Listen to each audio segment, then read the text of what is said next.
Bihari style chicken বাহারি চিকেনগুলোকে ভালো করে ধুয়ে জল ঝরিয়ে নিয়েছি। একটা বোলের মধ্যে হাফ চামচ লঙ্কার গুঁড়ো, হলুদ গুঁড়ো হাফ চামচ, নুন হাফ চামচ, 1 চামচ সাদা তেল দিয়ে ভালো করে মাখিয়ে 5 মিনিট রেখে দিয়েছি।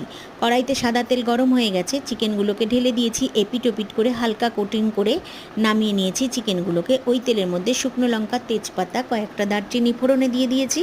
কেটে রাখা দুটো পেঁয়াজ দিয়ে হালকা গোল্ডেন করে ভেজে নিয়ে দুটো বেটে রাখা পেঁয়াজ দিয়ে ভালো করে লাল করে ভেজে নিয়েছি। 2 চামচ আদা বাটা, 2 চামচ রসুন বাটা, 2 চামচ কাঁচা লঙ্কা বাটা, হাফ চামচ লাল লঙ্কার গুঁড়ো, হাফ চামচ কাশ্মীরি লাল লঙ্কার গুঁড়ো দিয়ে হলুদ দিয়ে ভালো করে কষিয়ে নিয়েছি। এবারে চিকেনটা অ্যাড করে দিয়েছি। পরিমাণ মতো নুন দিয়ে দিয়েছি, সামান্য গরম মশলা, ধনে গুঁড়ো আর চিকেন মিট মশলা দিয়ে ভালো করে কষিয়ে নিয়েছি। ঢাকা দিয়ে কষাবো। এবারে হালকা করে অল্প জল দিয়ে আবারও কিছুক্ষণ কষিয়ে নেব। তারপরে গরম মশলা দিয়ে নামিয়ে নেব। বিহারি স্টাইল চিকেন বাহারি।